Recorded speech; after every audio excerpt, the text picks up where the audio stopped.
What's up, guys? It's KB. Make sure you subscribe to the Underground Sports Philadelphia YouTube channel. Click the bell icon down below so you don't miss a single video from us.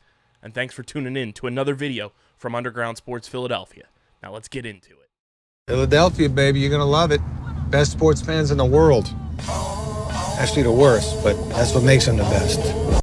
Yo, what's poppin', all my peeps? It is I, your host with the most, Renaissance man who always thinks he can, captain of all things nonsensical, and of course, your champion of the peeps, Patty Pitts, back in the Yardage Dreams, here to welcoming you to my house. It's another edition of the house show presented to you by Underground Sports Philadelphia, where I take your calls or any questions, thoughts, concerns you have with professional wrestling, and then I give my thoughts and opinions and feelings and bias about professional wrestling. Joined as always by numero uno producer KB, the founding father, some might say. Actually, they should say that's factual. Of Underground Sports. Joining us, he was not here last week. We had the golf father, Steve McAvoy. Now we got KB back. KB, dude, how was our Kells? It was AJR. Potato. They all pun intended here for the ones that know, they burned the house down. They were fantastic. Their finale included 3 local high school marching bands. It was absolute scenes, and they always put on just an incredible show. And I'm always fascinated by like how they just one up every single show that they do. They are unbelievable. Are they your favorite concert that you've ever been to? Do you think? They're definitely in my top 5. Okay, cool. They're definitely in my top 5 live performers. I think Foo Fighters, the first time I saw them, was like my favorite concert. Yeah. Kendrick Lamar live was unbelievable, and I saw him way back in the day. I'm talking over 10 years ago I saw Kendrick Lamar. Wow, okay. Shockingly enough, Imagine Dragons puts on one hell of a live performance. That does not surprise me. They are awesome live. AJR is definitely in my top 5 somewhere. And Judah and the Lion put on one hell of a live performance. They are awesome. I don't think I've heard of them. And I have to say, Rihanna and Coldplay also phenomenal live. Yeah, Rihanna would put on. That would be a show. I would absolutely go to a Rihanna show. Spectacular. And people always criticize me for this. I've seen Beyonce twice. Beyonce puts on one hell of a performance. Like, if you get a chance to see Beyonce at least once in your life, go do it.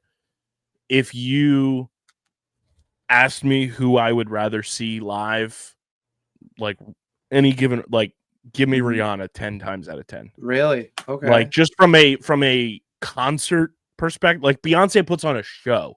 And like you kind of have to be ready for the show and the theatrics and the outfit changes and all this kind of stuff, which is like totally awesome. Yeah. But if you want me to go pound for pound, dollar for dollar that I'm spending, I'm going to see Rihanna every single time.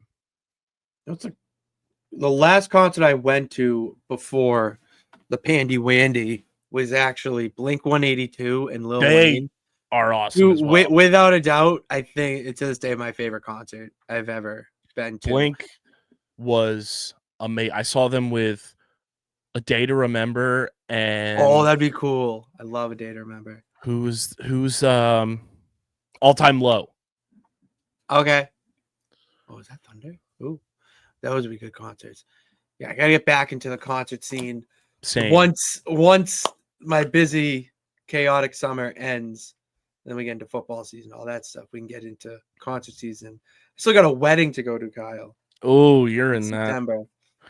You're in that realm of life. Dude, it's so weird. It's so bizarre. I went tux fitting. It's brutal. I felt like a misfit.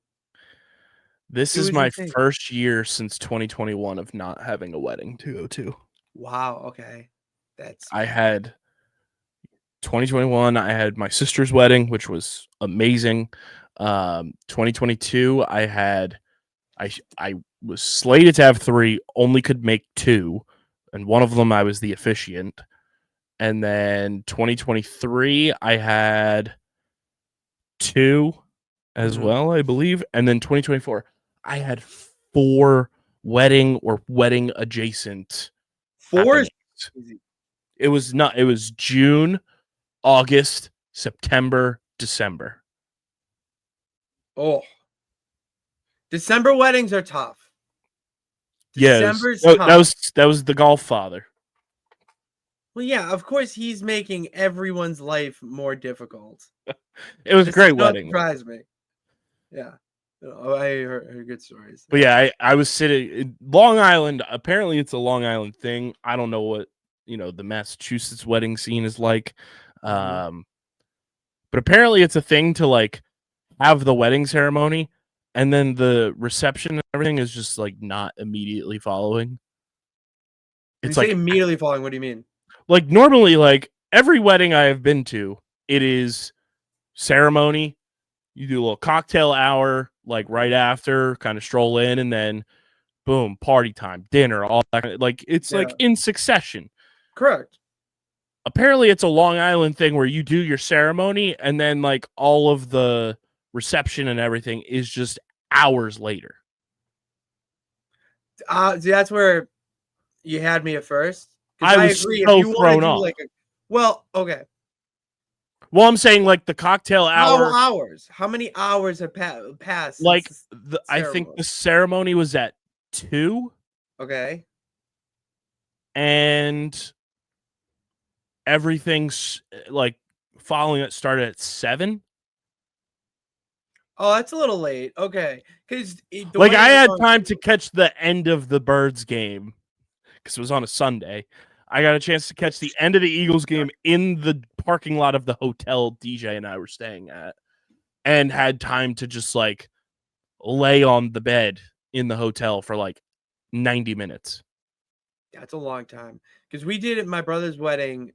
It was in reception at the church or ceremony at the church, I mean. Mm-hmm.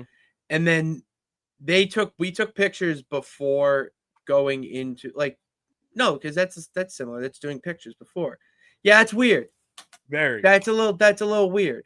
Now I think about it. I was very thrown off. Like my internal clock equilibrium was thrown off. Well, because you're worried that if you fall asleep, you're gonna miss the reception. And it's not your Yep. fault that you fell asleep because one, you're not tired, you're just boredom. And two, the why what's the wait? Why are we waiting? And it's a Sunday in December. Like Everyone knows winter time. The big dogs got to eat. The boys were hungry. there are some big dogs in the voicemails, Kyle. I'm Yeah, ready we for do. that. After It's listen. a lot of voicemails. Let's go. Let's go. Good job. Kyle, I do We- want to give a shout out to transition into the wrestling talks. We had a little bit of nonsense talk. I'm repping a shirt today. New shirt. Hey-o. All right. Let's get a good look at that. It says I love pro wrestling.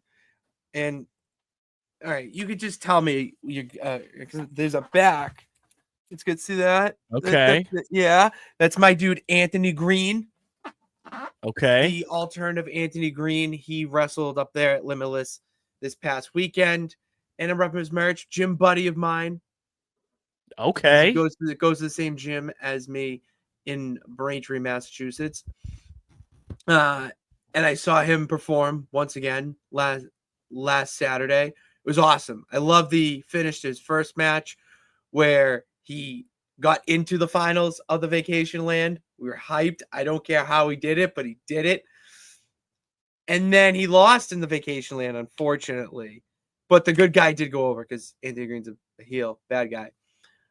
And the good guy did win in Aaron Rourke. Shout out Aaron Rourke for winning the Vacation Land. But seeing Anthony Green wrestle again was a cool experience.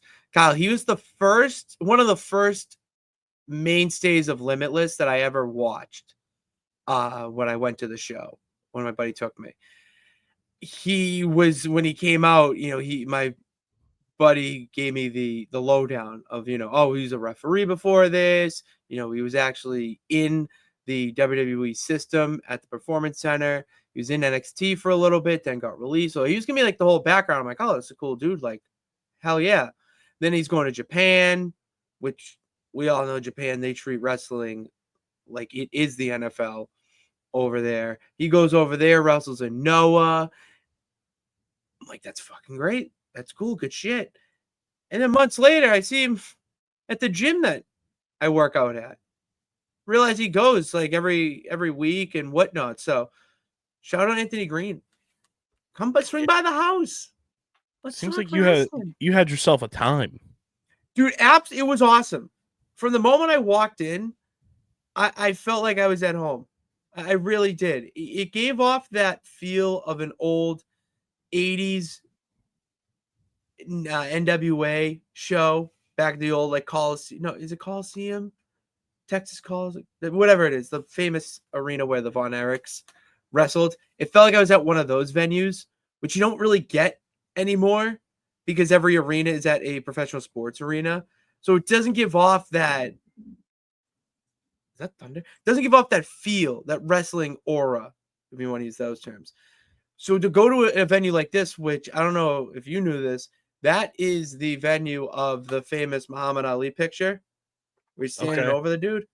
That was at the Coliseum. So that was awesome in itself to just be there, same place where that happened. And then the thing about wrestling shows that professional sports obviously doesn't have is that the wrestlers are out with the crowd before the show. They're promoting themselves. They're selling their own merch. They're going out taking photos, signing autographs. And they're not just the ones that are up and coming and just trying to make a name for themselves. They're the old timers. Remember the name Tommy Dreamer? ECW original. He was there signing autographs, selling merch. We had the System, who is I would say at TNA's biggest heel faction at the moment. They were there because they were on the card. We had the Hardys there. They had a whole VIP meet and greet that 5 minutes before show started, the line to meet them was still a mile long. Like, it's such a different experience that you're not going to find anywhere else. And it was just, it really felt like I was like, even though I was alone and no one there, like I just felt like I wasn't lonely or alone at all. You know what I mean? It was cool. It was awesome. And then I saw the fucking Hardys for the first time ever. I've never seen the Hardys wrestle live in person. And I got to see them make their entrance, doing the juke. I was doing a little of that. What's up? I got to see them go over. They won. It was sick. So like deletion. So they didn't. So I don't know if you know this, Kyle, but Matt Hardy's gimmick is that he deletes people, and he has a whole hand gesture of like delete. That was like the broken Matt. So there was their opponent's manager at ringside was causing a ruckus. She was causing some interference. Ref caught it and was like, "You're out of here," ejected. John Alba, good friend, he gets on the mic because he does the podcast with Matt Hardy. He grabs on the mic, goes, "No, ref, bring her back. We're not having a ejection here. We're gonna have the first ever deletion from ringside." And the whole crowd chanted delete as she left. It was like, dude, just fucking awesome. All right. Like, and I was just drinking beers with a dude I just met and his family. Like, they were just like, and it wasn't weird. It was just like, oh yeah, fit right in. Come on down. You're watching it in the row above you with no one there. No, come on down. Get a little better, a closer view. And let's just watch it together. Talk shop. Like, it's awesome. It was great. I am so excited for the next one. It's like September 22nd, 6th. One of those. I probably will be making another trip up there. I just don't know who will be going with me that time. How far of a ride is that for you? So it's 3 hours. It was a 3-hour drive. No, it wasn't bad. usually my buddy who goes with me, he lives in like the town or two over from where they usually go. So I stay with him, but he hasn't been going because he has a golf job, all this stuff. So I've been just going, myself when I can. And one time I actually just did go. I drove up and drove back in the same night, which I was exhausted. I was a zombie, especially. That was because that's basically almost a 24-hour day for me with how early I get up on Saturdays. And luckily for him this time around, he let me crash at his place. The call sees 30 minutes, like 40 minutes from him. After that 40-minute drive, I'm like, thank God. Like, I could not have done another 2.5 hours of this. It doesn't matter if you put on a podcast or put on Slipknot. I was not making it through that drive. So shout out Adam Berg. Thank you. Yeah, that's brutal. But that's not too bad of a drive. No, you're throwing a podcast. In general terms. No, I'm caught up on my fantasy studies now. I'm pretty fucking crushed the Underground League. It's gonna be lit. It's gonna be lit. I should cut a promo on every single one of you jabronis. Problem is Casey's in there, and like, what am I gonna say negatively about Casey? Like, who the fuck is this guy? But not even that. It's like me. I'm like, who the fuck are you talking shit? Like, what is? I like can't find anything with her to like point out. With Steve, it's fucking as easy as looking at a wall.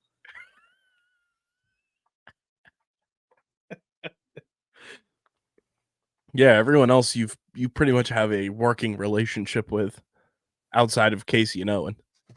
Yeah, the F1 crew. I'm not really familiar with, but feel like our paths will cross soon. I'm excited for that day. I'm excited about Pitts. These voicemails you got cooking. Let everybody know where they can leave you a voicemail so that they can get in on the fun. Yeah, get in on the fun, please. All right, leave me a voicemail, speakpipe.com/official house show.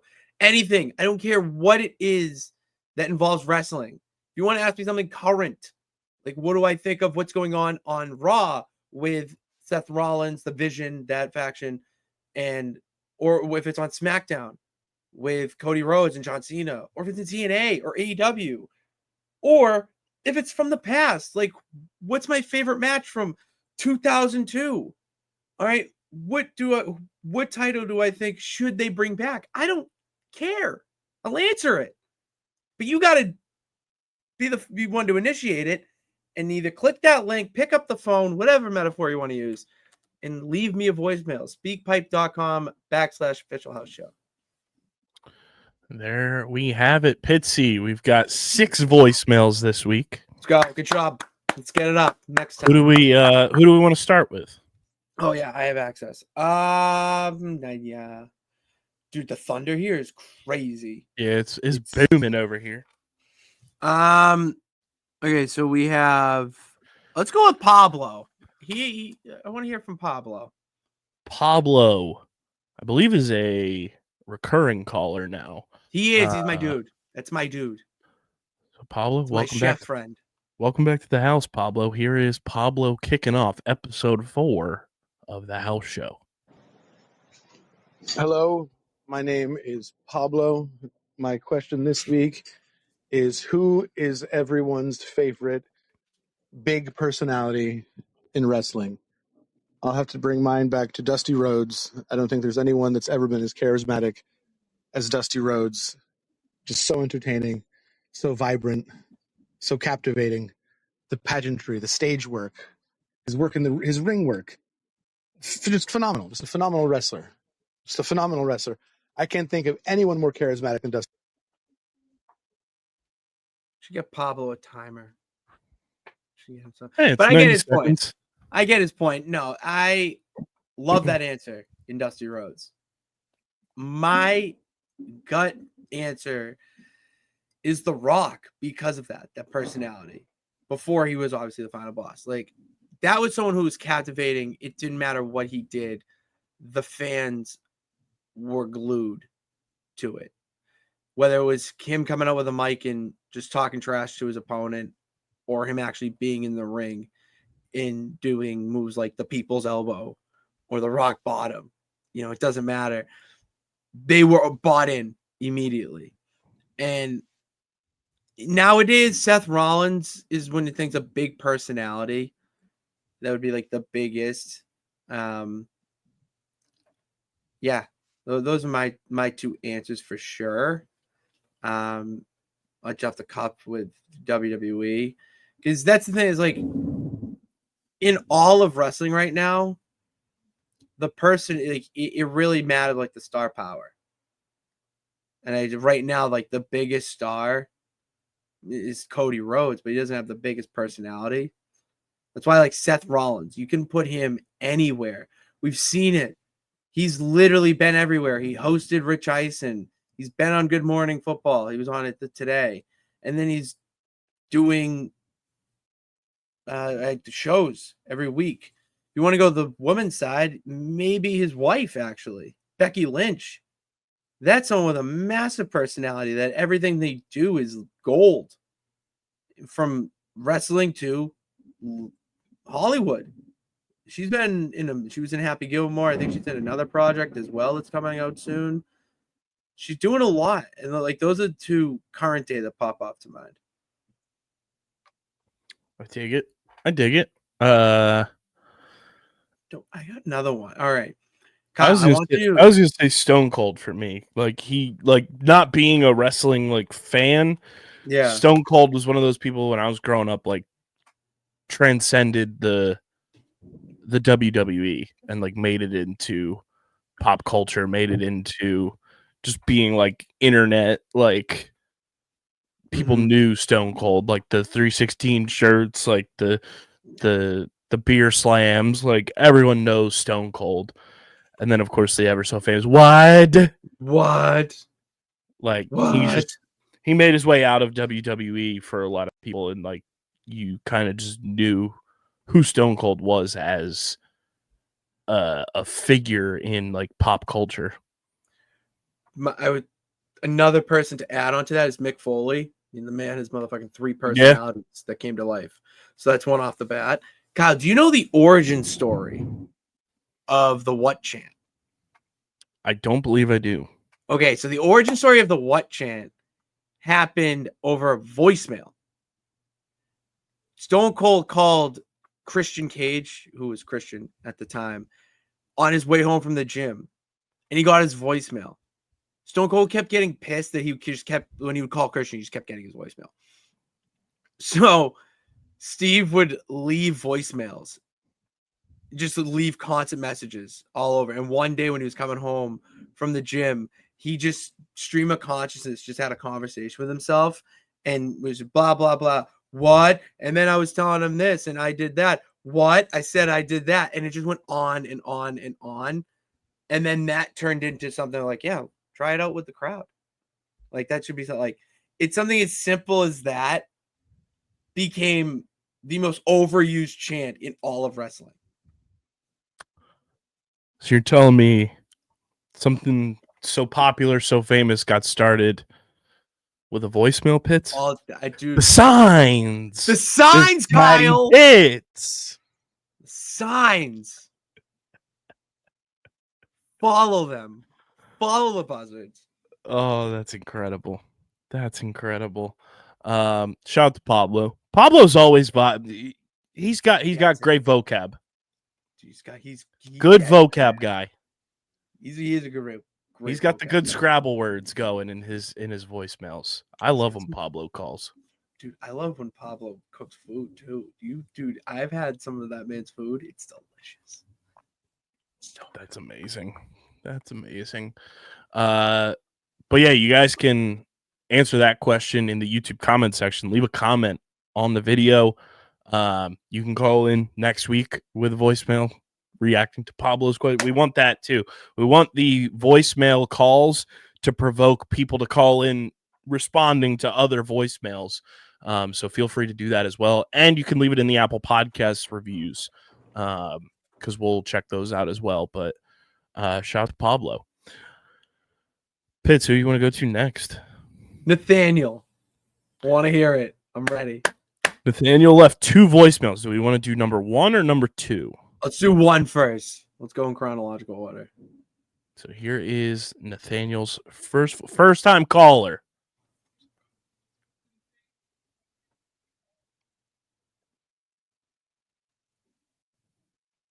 Hi. So, how far you think our Patriots go this year? Oh, Nathaniel's a Pats fan. That's right. And it's a nonsense question. I'm in. You asked me about my Patriots. I think we'll go pretty far, Kyle. All right, I'm going to pivot this question a little bit. I've been getting into a lot more fantasy podcasts now because it is fantasy football season. Mm-hmm. And I am forgetting a lot of players from last year. Like, I was on the fantasy footballers, and they mentioned a dude named Brian Thomas. No idea. No fucking idea who that is, but apparently he's a top 5 wide receiver this year. So, that's all. I think we'll go to answer Nathaniel's question. Hopefully, his second question is a wrestling related question. I think the Pats actually could shock some people.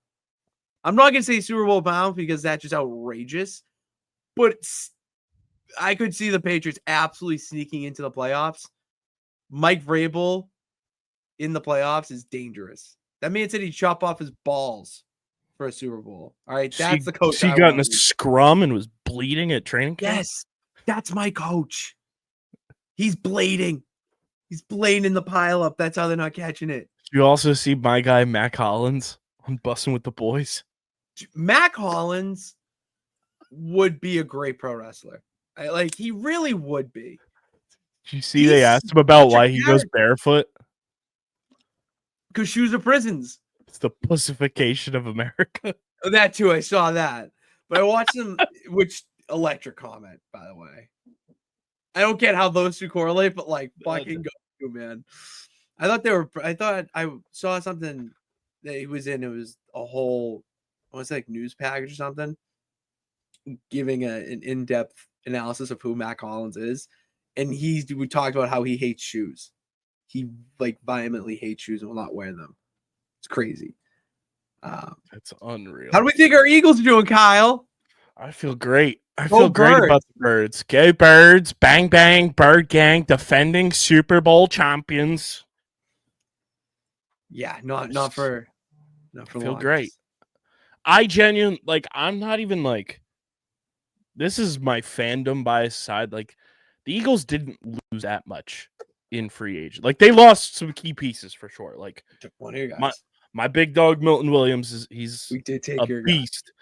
But we have Moro Jomo ready to rock and roll right behind. That was behind him all year last year. Phenomenal name too. We got former Patriot Josh Uche. No, he's gonna be good for you. He's explosive. Big Ooch coming in. I'm excited about him. Defensively, there's gonna be some new pieces out there, but the core is intact, and we lost one player on offense, and it was Mekhi Becton, who I will miss dearly.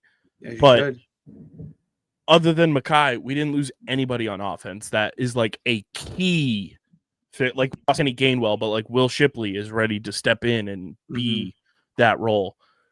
I'm just saying, feels like the Birds could make a lot of noise and potentially get their third. If we have a Patriots-Eagles Super Bowl, I think everyone wins. That's all I'm gonna say. Everyone will win. Let's hear from his second voicemail. What's up? Let's hear the second one. Nathaniel, the hashtag chatterbox of the week. 2 voicemails. Hi. Hi, Patty Pitts. Would you like to see Cope and Christian become tag team champions later in the year? Maybe. Maybe I would. I I thought that they would go with this story a little slower than they are. As of right now, Cope and Christian are tagging against Kip Sabian and Nick Wayne at Forbidden Door. I don't hate this match. It obviously was inevitable. Maybe I'm just a greedy fan and would have wanted Christian to do like a little bit more from Christian's side of the story. But I feel like he needs Cope to get to that point that he reaches some sort of transformation. He needs a friend like Cope to be there to help him realize who he is. If that's a story with it, then I'm so for it. When it involves the tag team championship, potentially, okay, if I want to put on my hold on, my critique hat. It feels inevitable because FTR is rumored to dethrone the Hurt Business or the Hurt Syndicate at Forbidden Door. The story between Cope and FTR has been brewing for the past years since he was taken out with injury. So yeah, for them to win it against FTR would be storybook. It'd be awesome. Now putting it backwards because I'm a fan. No, I don't think we need it. It would definitely be just as what I said, like a nostalgia hit. It would be great to see them hold gold one more time, but I want to see the future. We're getting that sort of nostalgia over at TNA with the Hardys and Dudleys, Team 3D, fighting at Bound for Glory one last time. I would much rather them win that match and be part of that match rather than hold the AEW Tag Team Championship for honeymoon phase of 3 weeks max and then lose it to a heel tag team. I don't care.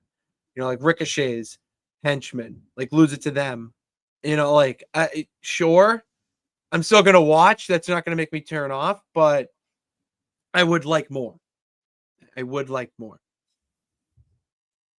else we got? I wanted to put this on your radar. There's it's like a family like creators on like TikTok and Instagram. His name is John, and he has Down syndrome, but he's a huge wrestling fan. Like I think I've seen him. I think I've seen all of his videos. Yeah, I know who he is. He's awesome. Yeah. He loves the Dudley Boys. Okay, no, I know this is. Yeah. Loves the Dudley Boys. And he hates the color red because he's a SmackDown guy, not a Raw guy. Raw. Yeah. That's fucking awesome. Dude, I have this thing now, and I've got called on it, where I only drink specific colored Gatorades or drinks on certain days. So Mondays and Tuesdays, because I'm still talking about Raw, I'll drink only red Gatorade or like a fruit punch. On Tuesdays Wednesdays, we drink yellow because NXT Dynamite. Maybe Thursday too, because TNA, but Thursday is usually just like a whatever. And then Friday, only blue drinks. I will only drink blue drinks on Fridays. No red. Because that's SmackDown, baby. That's my show. I am a SmackDown guy through and through. And that's one thing I love about WWE fans more specifically in this case. But you have a show that is like you prefer one or the other. All right. And you either love Raw because you're like, yeah, it's like this guy, that guy. Or you love SmackDown because, yeah, what going on Raw is great, but look at what they're doing here. They got Batista, they got Eddie Guerrero, the cruiserweights. Like, SmackDown was the cool alternative show. And that's what I loved about it. It didn't have all the glitz and glamour of Raw, but it felt important. And also, the first ever draft pick to SmackDown. Guess who? Do you know who it is, Kyle? Or could you? You know what? You definitely don't know who it is, but take a guess. A wild guess. What year was this? 2002. Ooh. No, but you know the person, so it's fine. I know the person. You know who it is. I'm going to go out on a limb and say Randy Orton. Oh, too early for him. You don't think just wrestling specific. You know who it is. He's a failed superhero movie. Oh, The Rock? Uh-huh. Black Adam was not that good, apparently. No. It sucked. I just had this thought equating like SmackDown and Raw to like traditional 4 sports. Okay. SmackDown for WWE is what Sunday Night Football is to the NFL. And I know it's like day correlation, but Raw feels like Monday Night Football. I'm not even going day correlation there, but okay. I see what you mean. Like those, like, you know how like when like the thing, like the trends on like Twitter and stuff, it's like, oh, what folder did you use for what class? Like what color folder? Like Raw just feels like Monday Night Football and SmackDown feels like Sunday Night Football. Okay. Here's the SmackDown's more like Thursday Night Football. Fair. Because it's and here's, you're not wrong. I do love that. It's given SmackDown that little bit more prestige. SmackDown, I feel like, has just grown over the like it has past 4 years. Yeah, it has. It's got a lot of, it's got a facelift over the past few years. It's gone through some, the start of it was great, all that fun stuff, but it went through some dark times, like really dark times. Like they could not get their shit together with booking a good show. And now they have one of the best shows in wrestling. And on top of that, their tag team division, they actually know what the fuck's going on with it. Like everything seems to be flowing very nicely on that show with minor complaints. Where Raw, yeah, the big stuff's going great, but the other stuff's like kind of falling off to the wayside. So I dig it. Who do we want to queue up next, Pitsy? Let's go to J-Bone. Shout out to Nathaniel for the double call this week. Love it. But here is first time caller J-Bone on the house phone. Bart. Hey, Pitch, it's Jay Bone, the wrestling fan who thinks he can, from Portland, Oregon. Listen, I've been watching a lot of the recent stuff, and I'm wondering, when are they going to have another Batista? Just throwing guys around. Maybe I'm not that big of a fan. All right, you have a good one. Thanks for all you do for the sport and the entertainment, pal. Take care. Did Rico Bosco just call this fucking voicemail line? There's no way J-Bone is from Portland, Oregon. Spoiler alert, he isn't. But that dude is from Staten Island through and through. I don't know Staten Island, but you're damn close. J-Bone, thanks for calling. I see your point. I don't think there'll ever be another Batista, but when it comes to tossing dudes around like they're nothing, I'll give you a guy. Oba Femi. Look up that monster guy. You've had me look him up before. Oba Femi is the future, man. All right. That man is a behemoth that is ruling over NXT. He is throwing dudes like Moose around, who is a monster, and throwing him around with ease. That's someone who could be your next champion on SmackDown. Call back. Another guy that's not like that powerful in the throwing guys around, but just like he's an ass kicker like Batista. Braun Breaker. Braun Breaker is, oh my God, he's absolutely incredible. Like he has probably the best spear in wrestling right now. I mean, he's grown into his own on the mic. He's been incredible there. And he's a beast. He's the one who's the hoof, hoof, the dogs. Gets all the crowd barking like dogs. It's awesome. I'm trying to think of anyone else outside of WWE because there is wrestling outside of the WWE universe. I mean, I don't know where the fuck Wardlow is, but Wardlow, oh, I know where he is. He's filming American Gladiator. But even before he went to go film American Gladiator, Tony Khan wasn't using him over in an AEW. I don't know why. The man's a beast. I listened to his interview on the Hardy podcast, and the dude wants it, and he knows he's smart. You know, a lot of these big guys, yeah, they talk the talk, but they really can't walk the walk once they step through those ropes. Wardlow can. Everything he's been in has been great. He's believable as a destructive monster, and he's actually been believable in showing a soft side as well. Like, I don't see what the issue is with booking him on television. All right, and I'll give a shout out to Behemoth throwing around dudes. Ace Romero from Limitless Wrestling. His gimmick is it's big boy fucking season, because he's just a big boy. He's like 400 pounds. Lost a lot of weight though, but he's like 400 pounds and just bulldozes people over. It's fucking great. It's great. Bronson Reed. I mean, the list can go on and on. You want me to just start listing behemoths? But yeah, that's those are the behemoths. What do we got from Chris? Chris, who I believe is a first-time caller as well. Chris, you're on the house phone. Hey, this is Chris from New Jersey. First time, long time. Got a quick question for you. I know Triple H is the current chief content officer of the WWE. If you had to have another wrestler take over for him, who would you pick? I love this question, Chris. That's a Dude, great question. That might be call of the week. That might be call of the week. That's a really good question. Because here's the thing, Kyle. I could go two ways with this. I could go one, Triple H has to step down, like he's no longer, and this dude has to step in.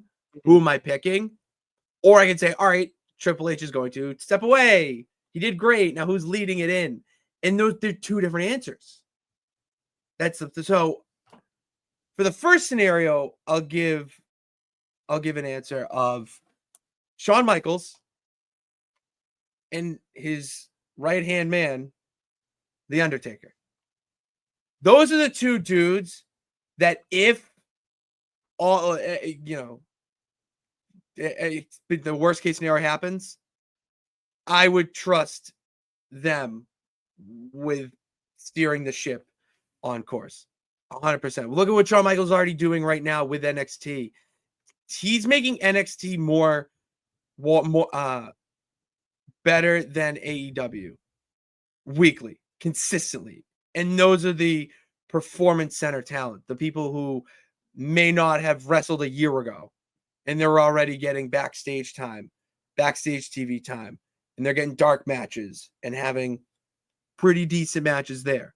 They're working in front of a crowd, a live audience, which is not really common on the indie scene. You're getting those, and they're killing it. Undertaker is one of the best minds in professional wrestling history.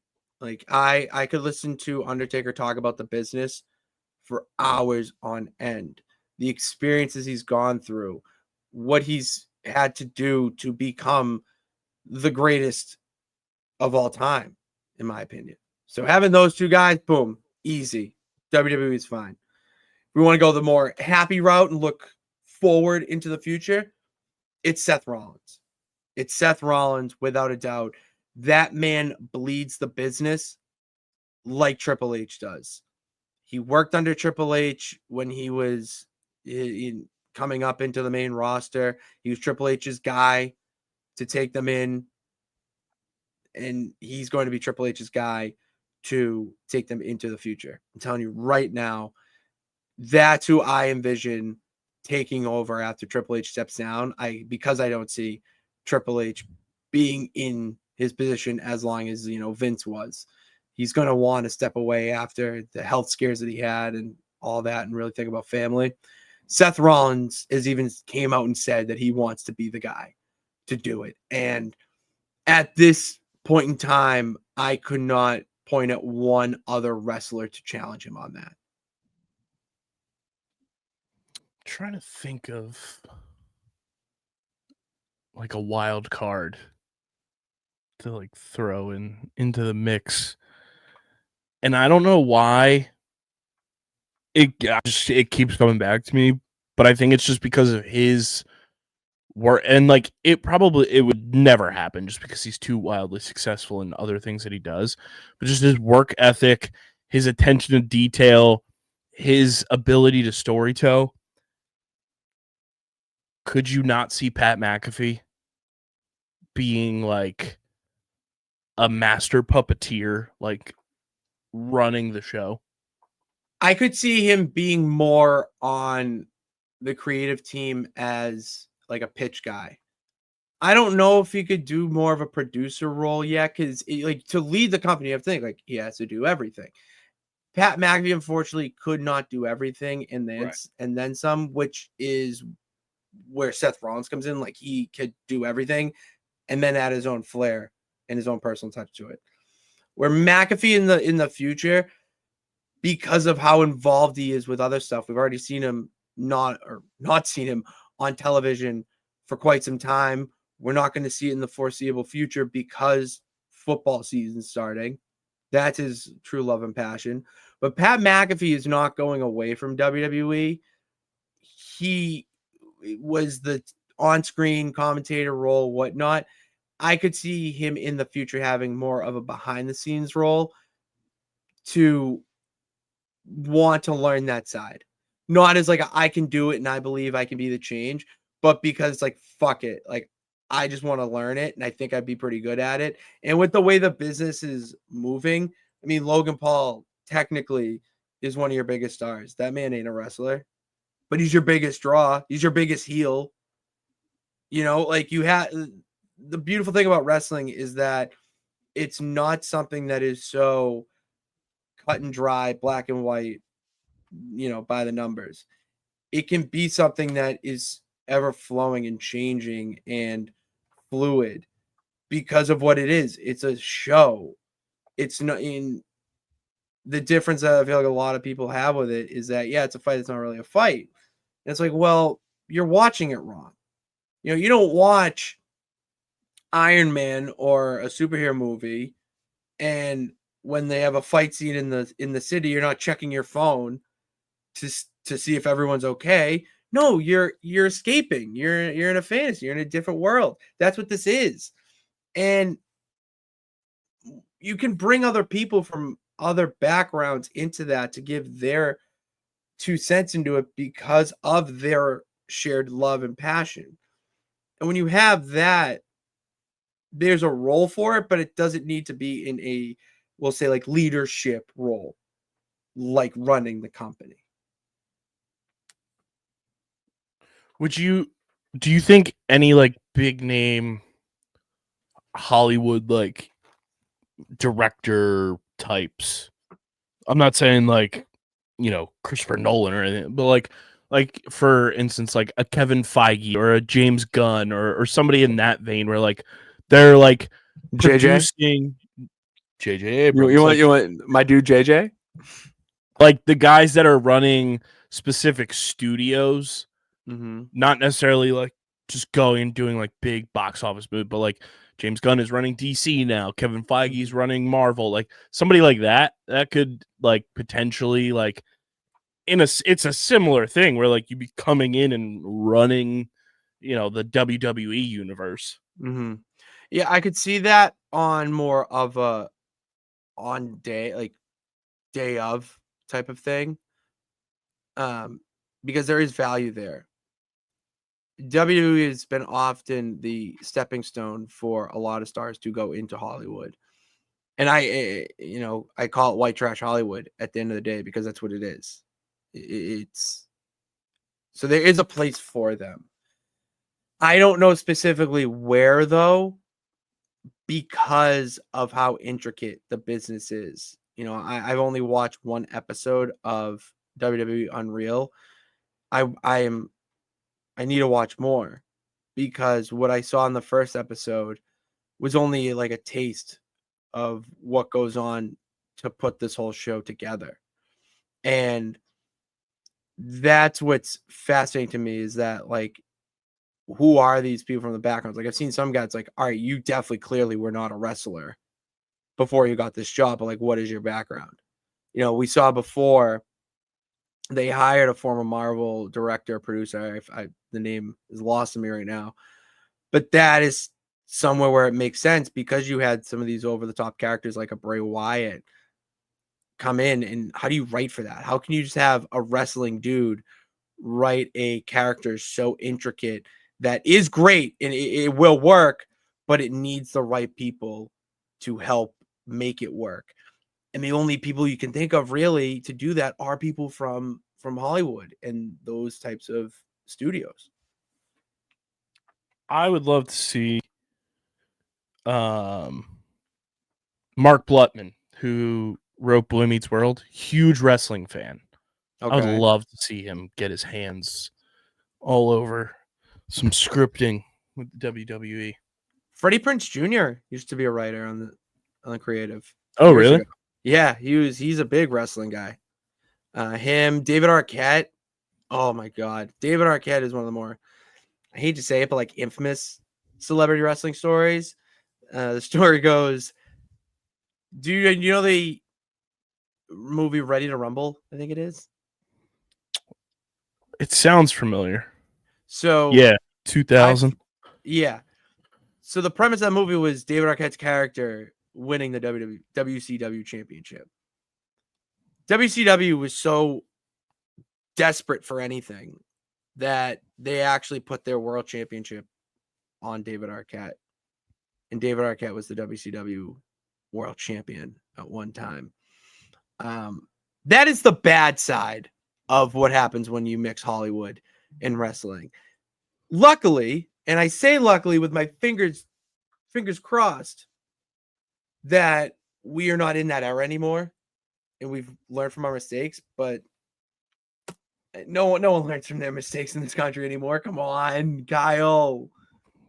Rinse, recycle, repeat. That is America's motto. Come on. I thought it was TripleH, not Triple R.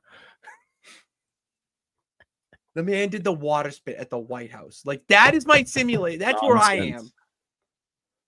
It's mine. All right. One more, right? Yes. And make sure you guys leave Pitts a voicemail for next week's show, speakpipe.com/official house show, because you guys drive the vehicle that is Patty Pitts' show here. You leave the voicemails, he gets the conversation flowing. So if you want your thoughts taken, everything heard, leave us a voicemail, speakpipe.com/official house show.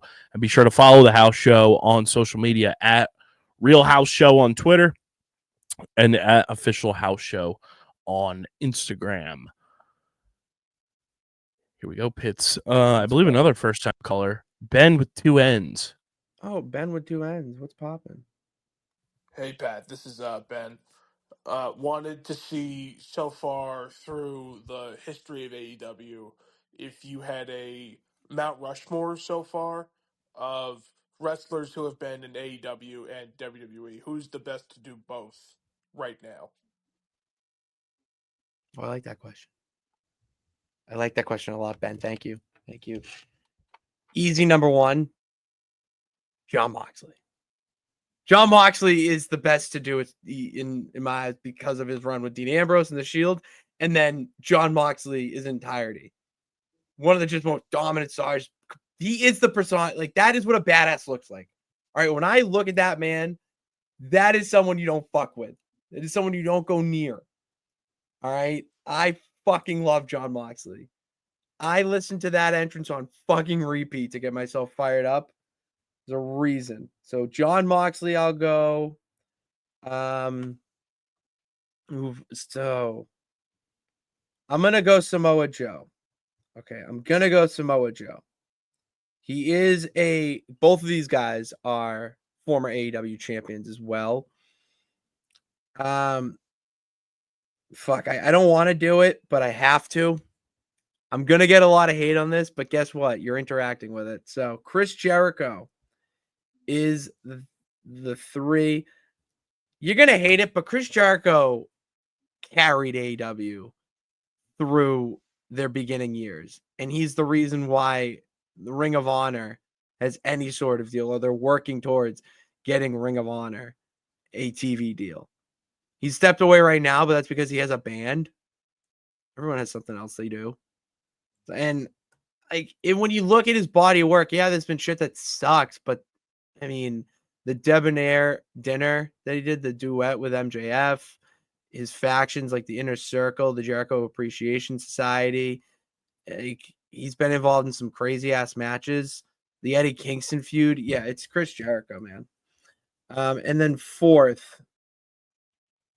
Oh man. See, this is tough because you say AEW and WWE. Where if you just had me do my Mount Rushmore of AEW, I think I basically would have John, the Young Bucks, Kenny Omega. Yeah, it'd be the elite of the Mount Rushmore. So, I got to get a woman on there. We got to get a woman on there.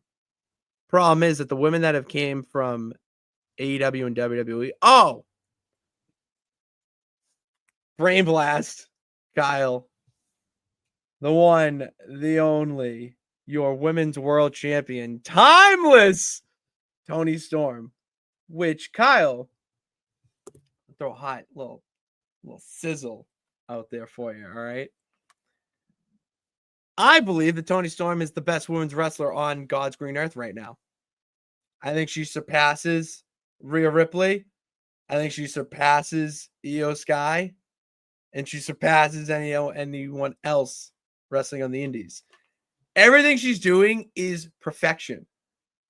That's what a star is. That's what the best is. They do everything to perfection, from the character work to the ring work to mic work, and she's doing all the work and putting it in. So I'm in.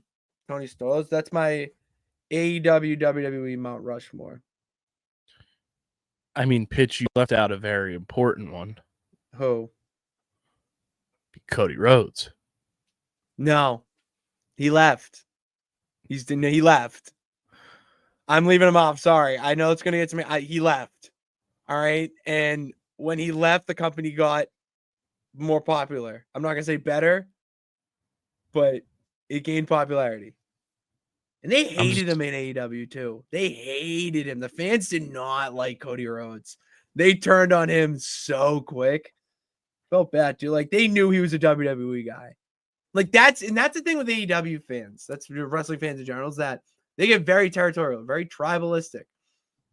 If you are not on their team, you fucking suck. You are the scum of the earth. Team WWE and Team AEW. See where I am? Right in the goddamn middle, Kyle. That's where everyone should be. All right? Everyone should be exactly where my face is right now.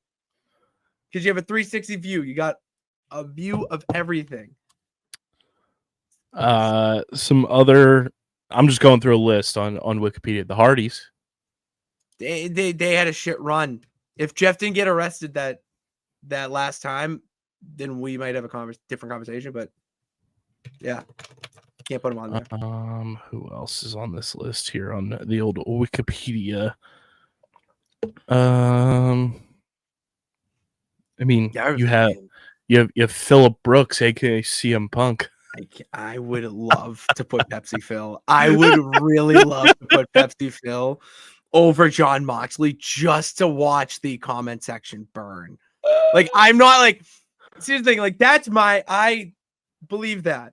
But if I want to fucking get crazy and really if I want to walk over there and throw on that captain's hat and do a little nonsense, I would throw John Moxley, put CM Punk, the real world champion. Bobby Fish.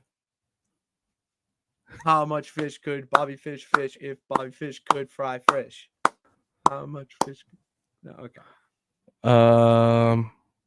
Just looking at Kyle a couple O'Reilly. more. There's Adam Cole, but you could also make, but like, I don't think he was really on the main roster, and if he was, it was like for a one-hit wonder. So I Mike can't put him in Santana. there. He's not in WWE. They list him as. Oh, that's bullshit because the TNA partnership. That's bullshit. Calling shenanigans. Just because it's a partnership doesn't mean that. No, he's been on WWE television. Cool. This means he's never been under contract by them. What is this?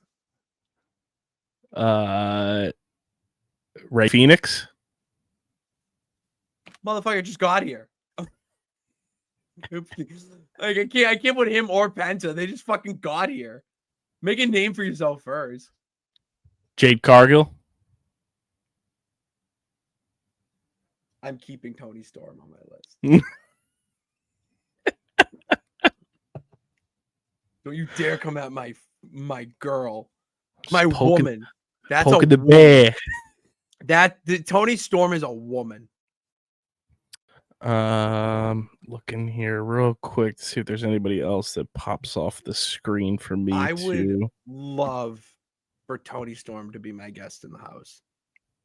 Having her and I listen to voicemails from wrestling fans, I think would be 60 minutes of pure comedy.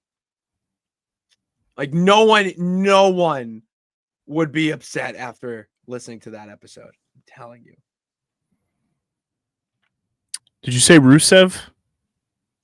Fuck no. It's not Rusev Day. I'm not fucking putting Rusev on a Mount Rushmore right now. Miro. Yeah. Miro me. No. All right. Hey, Sting? Okay, so here's the thing. You kind of caught me in like a loophole type of shit where like you could absolutely should put him on here. His run in AEW was fantastic for that stage of his career.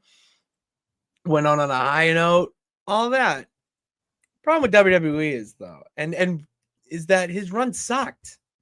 You had the match with Triple H at WrestleMania, which WWE wins. WWE always beats WCW. And then the one world championship match he had, he got injured halfway through and had to retire until he signed with AEW. And then you're going to have the people that are like, well, technically, Pat, he's one of WCW's greatest of all time. And WCW is like a product of WWE. So, like, lawyered. And it's like, shut the fuck up. No, you're wrong. You're fucking wrong. All right. I'm sticking with that's my list and I'm sticking with it. What's the official list? The official list is Jon Moxley, Samoa Joe, Chris Jericho, and Timeless Tony Storm.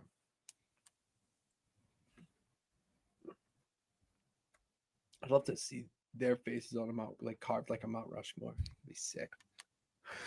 So there it is. And again, you guys can leave yours in the YouTube comment section. Or if you want them heard, speakpipe.com/official house show. Pitsy, send the people off into the wrestling weekend that is upon us. What's on the docket for you consuming wrestling this weekend? So I'm actually about to go and watch. I don't know if it's Dynamite or NXT because I didn't get to watch Dynamite last night. Had plans.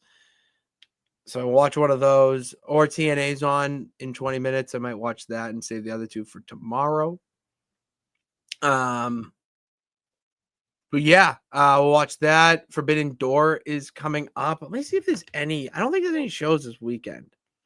There's no shows this weekend that I would watch. But we have Clash in Paris coming up. And Kyle, we kind of have a. Do we want to spoil the guest right now, or yeah, let's give a little tease. I honestly forgot that you have a guest coming on.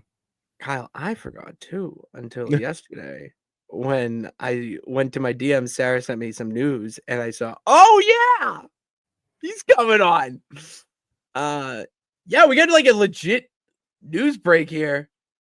Next week on the show for Clash in Paris predictions and calls about Clash in Paris. Jimmy from the Q from Stash Club Wrestling is coming by the house. Our first house guest. We hope he enjoys his stay. And he's going to be taking some calls with us, shooting the shit about wrestling. And I'm so excited for this. A bunch of Quincy dudes talking wrestling. Hey, Kyle, you might get our favorite wrestler and like what's our favorite meal at the common market. Like, you know, like you might get a little bit of that, which I'm so fine with. I'm so fine with. I can't wait. It's I've been watching Stash Club for so long now. And I've stuck with them even through when Jimmy was announced as the new one of the new co-hosts. Co-host. And I was watching like, dude, this guy knows everything. Like, this is great. Awesome. Love watching him. And then he started interacting with my shit on Twitter. And that's how it happens. Now we're going to see that happen in the flesh next week in the house. So bring your questions for Jimmy from the Q. Because I got some questions for him, Kyle. I have a few questions for him. over there. And that's just our first of many guests. Give a call about who you think should be our guest this week or now in the future. I mean, who you think should come by the house. And they could be a guy like Jimmy from the Q. Tag him on social media too. Tag him on social media. Come on. You know what I just also realized, Pitsy? What? You're Patty Pitts, obviously, so that's a P. We got Jimmy from the Q, that's a J. And if I'm in the producer chair, my last name, we got the B. We got a PB&J sandwich going on here next week. Dude, that is. Do you know that's my favorite type of sandwich? It's so delicious. And that's my favorite type of show. I had one today. Jealous. They're so good. What kind of jelly? I've been going with the, I believe it's the Smucker's strawberry. Okay. I like strawberry jelly. Okay. It slaps. I'm getting hungry now. I wasn't hungry. I had a Qdoba bowl before we hopped in here. Fell asleep in that. Qdoba, if you want to sponsor the show, please feel free, because I gotta say, might be the most slept on, like, high-end chain, like, Mexican restaurant in the business. It really is. What kind of bowl did you have, Pitts? So I went white rice, ground beef. Okay. Trying to stay lean, looking good. Ground beef, queso, more cheese, the little chips, little like, yeah, those, and some salsa and corn. Qdoba might have the best steak of any of those kind of restaurants too. Like, if I go to Qdoba, I'm getting the steak. Okay, I'll try it next time, because I usually get the ground beef. The only place Chipotle doesn't do ground beef. I love beef, so. Yeah, Qdoba steak rocks. Qdoba, if you want to sponsor this podcast, we are open to that. I would love that. I could eat. Also, speaking of you being lean, I was like clearing out my phone of like videos and everything because I was running out of storage, and I was clearing off old podcast clips. Dude, you look fucking fantastic from where you were 2 years ago. Like, thank you. Incredible. It's like you look like a totally different person. Thank you. It's wild.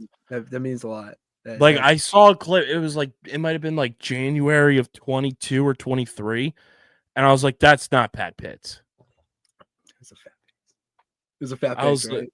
Dude, and you had the longer hair. Oh, the hair. Yeah, we got rid of the longer hair. It's like, just not like.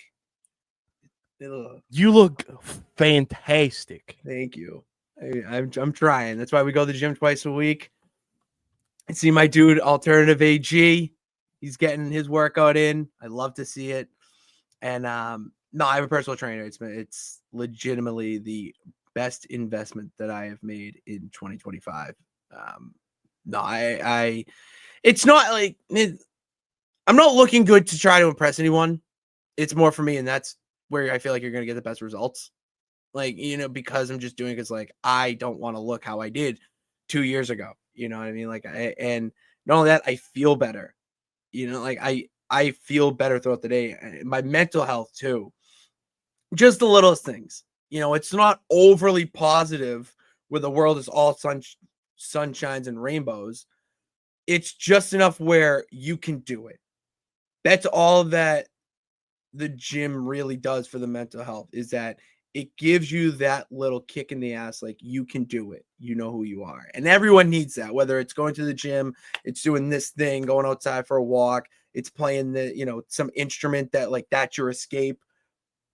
Whatever it is, find it and realize and help you realize that the fear and anxiety you have about doing things will pass because you did that. And you didn't know how to do that. And look at the beautiful incredibleness of whatever you're doing. Look at what that's doing. So it's little stuff like that help me get through the day. And if I can pass that on to anyone, hopefully it's somebody. We have to sync that motivational speech you just gave up to the orchestral version of the F1 theme music. Bro, there it is. Casey and Owen. All right. I will make a deal with you. I will not cut any promos on you in the league if you do that from the jump. All right. If you do that from the jump, like we can be a faction. All right. We can be our own little posse. And I will not no hate. Because damn, that was like fuck. I even want to like run through a wall right now. You guys could be the Ka-Chow crew, like Cars. I love Lightning McQueen. You keep dude. Oh, it's incredible. There's a player because it's Players Weekend in Major League Baseball. He's got a Lightning McQueen bat that he's using. Oh, he is? That's sick. And Harrison Bader, that's on the Phils now. He's got a Chug Jug bat from Fortnite. That's fucking sweet. That's fucking sweet. That's incredible. Oh, that's awesome. Amazing. Pitsy, close us out. Let everyone know where to follow the show, subscribe to the show, and all that good stuff. Yeah. Be great. Thank you for tuning in and coming by the house to talk wrestling with me. If you like what you heard or saw, hit that subscribe button and bell notification to know every time that we go live and post. Follow us on all social media platforms at Official House Show. On Twitter, it is Real House Show. And then follow me on all personal. Well, follow Underground first before you follow me at Underground Underground PHI. Ugh, brain fart. Underground PHI on all social media platforms. And then follow me on my own personal accounts at Patty Pitts with D's, not T's. Because Kyle, Patty with D's means a dude, and Patty with T's means a girl. He threw some D's on that bit. Oh, some D's on it. There you go. You look like the guy on the pogo stick. Dude, that's the other thing. Like I popped so hard for the pogo guy. When he came out, I was like, I just jumped right up. And then he did. I was like, I was so worried though that he was not gonna hit it. Like the mom came over me. I don't know. And I was like, because he's bouncing, I'm like, oh my God, he's getting too close. Oh my God, he's gonna get hit the ring. Oh my God. And then it happens, and I'm like, okay, good. Yes. Crossbody. And I'm pretty sure he hit it on my dude AG too. So I gotta ask him about that. That's incredible. But yeah, leave Pitsy a voicemail, speakpipe.com/officialhouseshow, because next week, Jimmy from the Q will also be on the show. So we'll have a nice little crossover of listeners and callers, some new people coming over to the house. But leave us a voicemail. Leave Jimmy a voicemail as well. If you have a question for Jimmy or a thought for him, he'll react to it. Speakpipe.com/officialhouseshow. Patty Pitts, Jimmy from the Q crossover event. This is like the Jimmy Timmy Power Hour next week. It really, dude, it might be. He's definitely Jimmy. I definitely have some fairly odd parents. So shout out Dickie Pitts. Damn right. Put a bow on this thing, Pitsy. Thank you guys for stopping by the house. God bless. And remember that you can do it. All you got to do is try. See you later.